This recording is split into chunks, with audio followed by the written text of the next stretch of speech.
Hello guys, welcome back again. Today we are going to discuss about stage of plasmolysis जिसे हम बोलते हैं जीव द्रव्य कुंचन। प्लांट फिजियो का छोटा सा टॉपिक है जिसमें हम देखेंगे जीव द्रव्य कुंचन के जो स्टेजेस होती हैं, साथ में ही जानेंगे डी प्लाज्मोलाइसिस क्या होता है, प्लाज्मोलाइसिस का जस्ट विपरीत। ठीक है, तो प्लाज्मोलाइसिस जिसे हम बोलते हैं जीव द्रव्य कुंचन, इसके जस्ट विपरीत होता है डी प्लाज्मोलाइसिस। डी प्लाज्मोलाइसिस जिसे आप बोलते हो जीव द्रव्य विकुंचन। तो दोनों ही परिघटनाएं कैसी होती हैं, एक दूसरे की विपरीत होती हैं। अब यहाँ पे थोड़ा सा आपको बेसिक फिजियोलॉजी के जो टर्म्स हैं वो आपको पता होने चाहिए कि आइसोटोनिक क्या है, हाइपरटोनिक क्या है और आपके हाइपोटोनिक क्या है।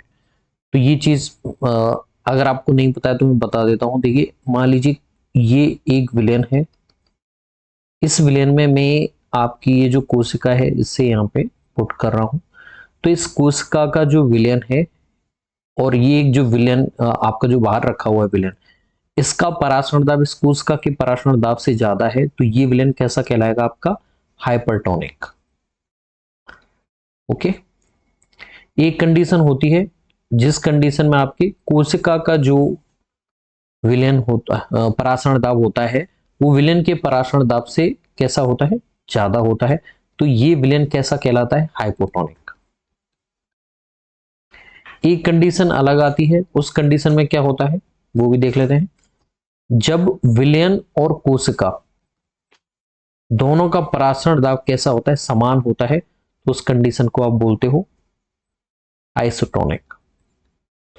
ठीक है, अगर हिंदी में बात करें तो इसे हम बोलते हैं समपरासरी, हाइपोटोनिक को बोलते हैं अल्प परासरी और हाइपरटोनिक को बोलते हैं अति परासरी। यानी कि आपके अगर विलेय की मात्रा ज्यादा है तो उसकी परासरण सांद्रता भी अधिक होगी, परासरण दाब भी उसमें अधिक होगा और परासरण सांद्रता भी अधिक होगी, तो इससे अब बोलेगा हाइपरटोनिक सॉल्यूशन। ठीक है, तो यहां पे हम मान के चल रहे हैं आपकी सोल्यूट की कंसंट्रेशन ज्यादा है, और जहां पे सोल्यूट की कंसंट्रेशन ज्यादा होगी उस जगह आपके हाइपरटोनिक सॉल्यूशन हो जाएगा। यानी कि आपका सॉल्वेंट है वो यहाँ पे कैसा होगा, कम होगा। अब जिस जगह सॉल्वेंट कम है, जो सॉल्वेंट को हम वाटर को ही ज्यादातर यूज करते हैं, तो यहाँ पे आपके क्या हो जाएगा, लो वाटर पोटेंशियल हो जाएगा। ठीक है, तो आपका जो विलयन है उसका जल विभव कैसा है, कम है, और कोशिका का जल विभव कैसा है, इसके कंपेरेटिवली हाई है। तो इस कंडीशन में जल कहां जाएगा, कोशिका से बाहर की तरफ। तो इससे आप एक टर्म निकाल सकते हो। इससे मैं यहां पे लिखूंगा, तीनों पॉइंट आपको लिख लेने कि अगर मैं सेल को हाइपरटोनिक सॉल्यूशन में डालता हूं, हाइपरटोनिक सॉल्यूशन में पुट करता हूं, तो जल के अणु क्या आ जाते हैं, कोशिका से बाहर निकलते हैं। ठीक है, यानी कि सेल कैसी हो जाती है, श्रिंक हो जाती है, सिकुड़ जाती है। ठीक है, जिससे आप बोलते हैं फ्लैसिड, स्लथ हो जाती है। अब क्यों हो गई ये मैं बता चुका हूं, क्योंकि आपका हाइपरटोनिक सॉल्यूशन है, यानी कि विलेय की सांद्रता कंपेरेटिवली कोशिका में जो विलेय है उनकी सांद्रता से अधिक है। अब सॉलिड की कंसंट्रेशन ज्यादा होगी तो सॉल्वेंट कम हो जाएगा, उस कंडीशन में इसका वाटर पोटेंशियल कम हो जाएगा, और कोशिका में वाटर पोटेंशियल ज्यादा है। तो जल कहां से कहां गति करता है, हाई से लो की तरफ, यानी कि जल कोशिका से बाहर आ जाएगा। इस तरह सॉल्यूशन में मैं डायग्राम लिख देता हूं जिससे आपको पता रहे जल के अणु बाहर जा रहे हैं। अब हाइपोटोनिक में आपको पता चली गया, यहाँ पे सोल्यूट क्या होगा, आपकी बार हाइपोटोनिक है, यानी कि यहाँ पे पराशर सांद्रता कम है, यानी कि सोल्यूट की मात्रा कम हो जाएगी, सॉल्वेंट की मात्रा ज्यादा हो जाएगी, जिससे आपके हाई वाटर प्रेशर यहाँ पे हो जाएगा। ठीक, वाटर पोटेंशियल यानी जल विभव यहाँ पे ज्यादा हो गया, यानी कि कोशिका में वाटर पोटेंशियल कैसा हो गया है, आपकी बार लो हो गया है। यानी कि अब की बार जल कहां जाएगा, कोशिका के अंदर प्रवेश करे ऐसे। और जब कोशिका के अंदर जल प्रवेश करेगा तो आप लिख सकते हो कि सेल को जब भी हम हाइपोटोनिक सॉल्यूशन में डालते हैं, सॉल्यूशन में पुट करते हैं तो कोशिका कैसी होती है, स्फीत होती है, टर्जिट होती है, कोशिका फूलती है, स्फीत कंडीशन में आ जाती है, स्फीत, जिसे आप टर्जिट बोल सकते हो। ठीक है, ओके। अब आइसोटोनिक सॉल्यूशन यानी कि कोशिका की पराशर सांद्रता विलयन की पराशर सांद्रता की समान है। इस कंडीशन में आपकी जितने जल के अणु बाहर निकलेंगे, जितने जल के अणु बाहर निकलेंगे, मान लीजिए 2 अणु बाहर निकले हैं, उतने ही इसके अंदर प्रवेश कर जाएंगे, यानी कि आपकी बार कोशिका सामान्य अवस्था में रहेगी। तो इसको लिख सकते हो आप, सेल को आइसोटोनिक सॉल्यूशन में डालने पर, सॉल्यूशन में रखने पर, पुट करने पर कोशिका कैसी हो जाती है, सामान्य कंडीशन में आ जाती है। सेल्स विल बी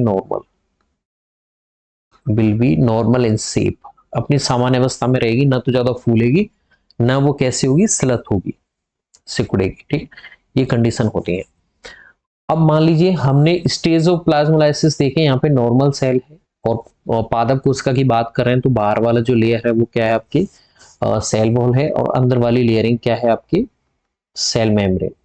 ठीक है, तो उस कंडीशन में हमने इसे मान लीजिए हाइपरटोनिक सॉल्यूशन में डाला है, यानी कि कोशिका कैसे होगी, सिकुड़ेगी। और सबसे पहले ये जो सिकुड़ने का प्रक्रम है वो आपको दिखाई देता है in the primary stage of plasmolysis, you will see that cell membrane will get detached with cell wall, यानी कि वो सेल वॉल से अलग होने लग जाएगी, और अलग होगी तो इस तरह से आपको दिखाई देगा सेल मेम्ब्रेन, और धीरे धीरे वो श्रिंक होती चली जाएगी। ठीक है, और फाइनल प्लाज्मोलाइसिस में आप देख सकते हो ये जो अंदर वाला भाग है एक वैक्यूल बन गया है, गैसीय रिक्तिका बन गई है, और टोनोप्लास्ट पादप में जो रिक्तिका होती है उसकी झिल्ली को बोलते हैं, और ये झिल्ली आपको लास्ट में ऐसे दिखाई देगी, बिल्कुल सिकड़ी हुई, बिल्कुल श्रिंक हो गई है।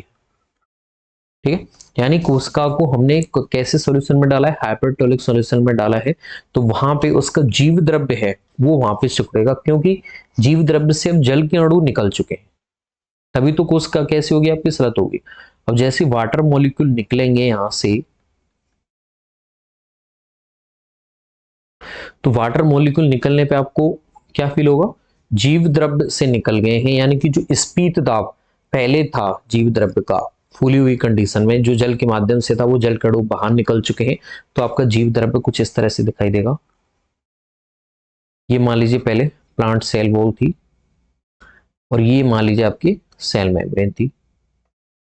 ठीक है, और इसमें न्यूक्लियस था, और ये है इसका गुणसूत्र, बाकी किसके कोशिकांग। अब इसमें ये सामान्य अवस्था है। ठीक है, अब जैसे ही जल के अणु निकलेंगे इस तरह से, तो इस कंडीशन में इसका जो जीव द्रव्य है वो सेल वॉल से, सेल मेम्ब्रेन सेल वॉल से डीअटैच होने लग जाएगी इस तरह से। और लास्ट वाली कंडीशन में आप देखोगे सेल वॉल और सेल मेम्ब्रेन बिल्कुल डीअटैच हो चुके हैं, और इसका जो जीव द्रव्य है वो बिल्कुल संकुचित हो चुका है। ये लास्ट स्टेज ऑफ प्लाज्मोलाइसिस है। और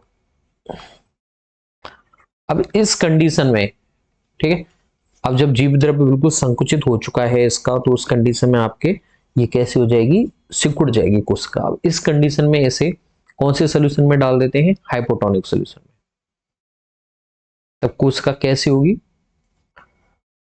हाइपोटोनिक सोल्यूशन में इसमें जल के अणु प्रवेश करने लग जाएंगे, तो जिससे इसका जीव द्रव्य में स्थान जल के अणु लेंगे तो वो फैलने लग जाएगा, यानी कि आपका जो प्लाज्मा झिल्ली है वो स्पीड दाब डालेगी, किस पे, वॉल प्रेशर डालेगी आपके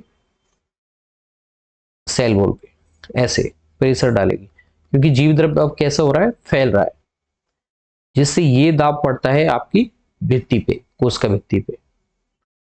ठीक है, इसे बोलते हो आप डीप्लाज्मोलाइसिस,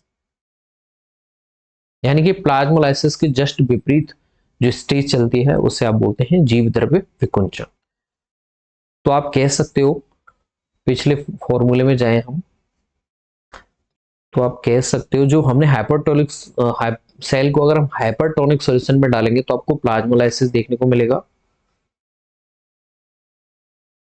हाइपरटोनिक सॉल्यूशन में आपको प्लाज्मोलाइसिस देखने को मिलेगा, जबकि हाइपोटोनिक सॉल्यूशन में कोशिका फूलती है तो वहां पे आपको डीप्लाज्मोलाइसिस देखने को मिलेगा। और ये दोनों ही एक दूसरे के कैसे होते हैं, एंटागोनिस्टिक होते हैं, एक दूसरे से जस्ट विपरीत प्रक्रिया होती है। ठीक है, अगला हम एक और डायग्राम देख लेते हैं यहाँ पे।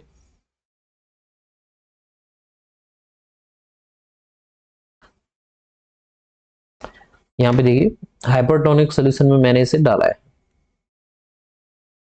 तो यहाँ पे कोशिका कैसे होगी, श्रिंक होगी, क्योंकि जल के अणु अब की बार बाहर निकल रहे हैं और ये प्लाज्मोलाइसिस इसे हम बोल रहे हैं। आइसोटोनिक सॉल्यूशन में डालने पे जितना जल के अणु निकले थे उतने ही अंदर प्रवेश कर गए हैं, यानी कि ये कैसी है, सामान्य अवस्था में है। और हाइपोटोनिक सॉल्यूशन डालने पे कैसी हो जाती है, फूल जाती है और जल के अणु इसमें प्रवेश कर जाते हैं। इसे डीप्लाज्मोलाइसिस भी बोल सकते हैं, इसके जस्ट विपरीत है इसलिए। ठीक है, और वाटर पोटेंशियल अगर आपसे पूछा जाए तो जल के अणु जो होते हैं उनमें एक गतिज ऊर्जा पाई जाती है, जिसे आप साइज से दिखाते हैं वाटर पोटेंशियल को, उनमें गतिज ऊर्जा पाई जाती है। जितना प्योर आपका, जिसमें जल, जितने ज्यादा जल के अणु पाए जाएंगे उतनी ही उसका वाटर पोटेंशियल हाई होगा। जैसे ही इसमें आप सॉल्यूट मिलाते जाओगे वैसे ही इसका वाटर पोटेंशियल कम होता चला जाता है। Thanks, this will be all about plasmolysis.